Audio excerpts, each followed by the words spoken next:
the Philippines can now get a microloan from Kiva by connecting with Kiva lenders from the US or UK.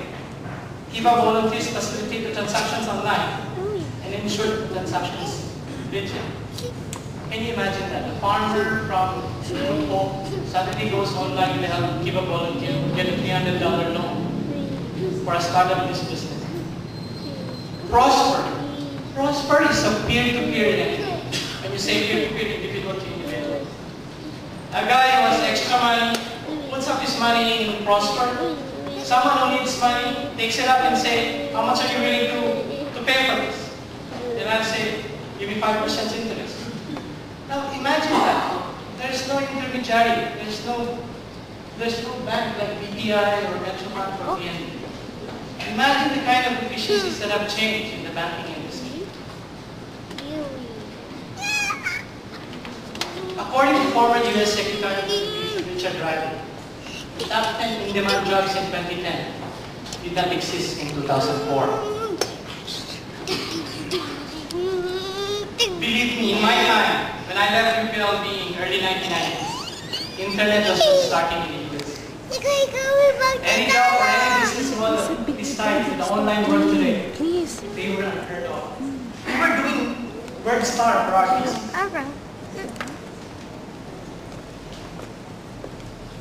We are currently preparing for jobs that don't yet exist.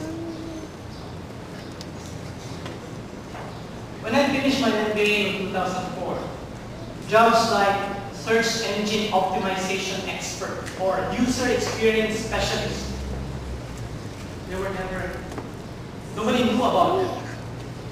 Even the concepts which job titles stand for have never been articulated yet.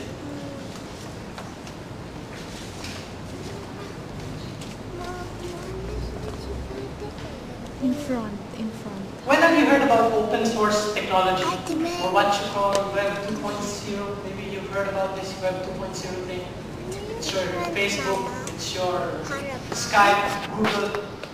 Gail, can you just wait after Daddy finishes? Most of the new technologies today are a product of collaborative ingenuity of individuals and communities. Just wait. Not just companies like Apple, or Yahoo, or Microsoft. These individuals and communities decided to participate in the innovation of technologies using free and open source technology. Tools that you can find everywhere now for free, online.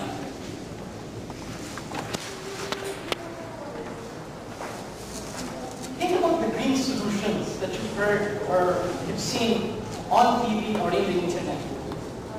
You see these green solutions being talked about by Al Gore, or advertised in construction design or in urban planning, or even the way Google has advertised how they put their servers several thousand feet down the sea level to minimize the emission of harmful gases. These problems they're trying to solve, we don't even know they exist, much less a problem to us. Times are changing and fast.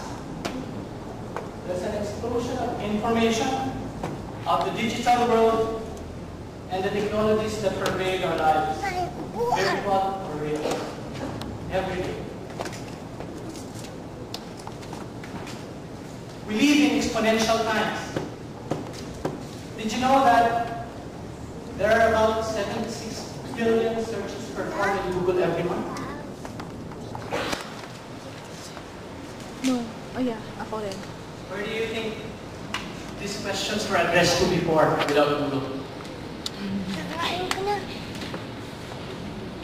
Just to give you a context with the amount of information that we have.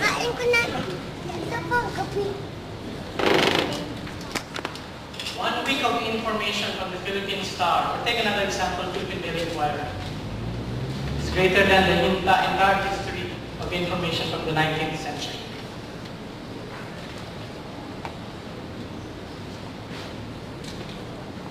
Let me give you a context. Third generation of fiber optics today have the capacity to carry 10 trillion bits per second in a single strand of fiber. In other metrics, that means 1,900 CDs worth of data. Or 150 million phone calls per second. Imagine that capacity for data, information. There is an explosion in the digital world. You know about this, right? Facebook. Even in the organization that I belong to, Econsol, a lot of people keep on posting updates and all. You know that there are 400 million members in Facebook? 100 million of those access the community through their mobile. 60 million post status updates daily. And 5 billion content weekly. Imagine that. If Facebook was a country, it's 4 times larger than the Philippines, the 3rd largest country in the world.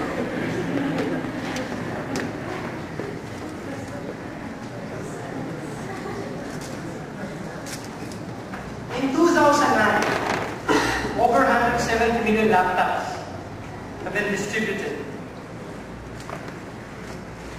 clearly denoting the increasing need for accessing information on the go. And there's much more.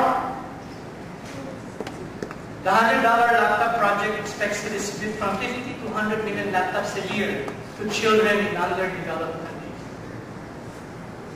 Eventually, we will see a virtual world available to everyone, young and old, from developed to emerging economies, from rich to poor countries. Consider this, young graduates.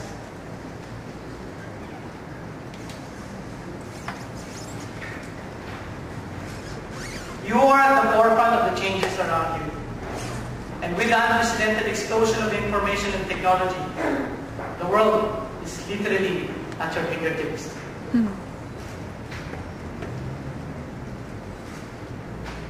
New companies today are being created by Filipinos who dare to dream. There's plenty of examples, and I can only show you a few stellar names who dare to respond to change and succeed. Some of those you may know, some of those you may not know, but that is not important. The important thing is that there are those who responded to change and succeeded. Like the visionaries before them, who actually made changes. I don't need to name those people, you know them, right? Henry C. Lushutan, Jaime Subel Diayala, and John Bocamoy. These are the Filipinos who dared to change the world 4 decades, 5 decades ago. And they continue to be the visionaries of our country. Testimony to their vision are the brands now known around the world. And you might not know it, but I have seen it in my travels around the world. These are brands making inroads in markets across Asia Pacific, the Middle East, the US, and the European markets.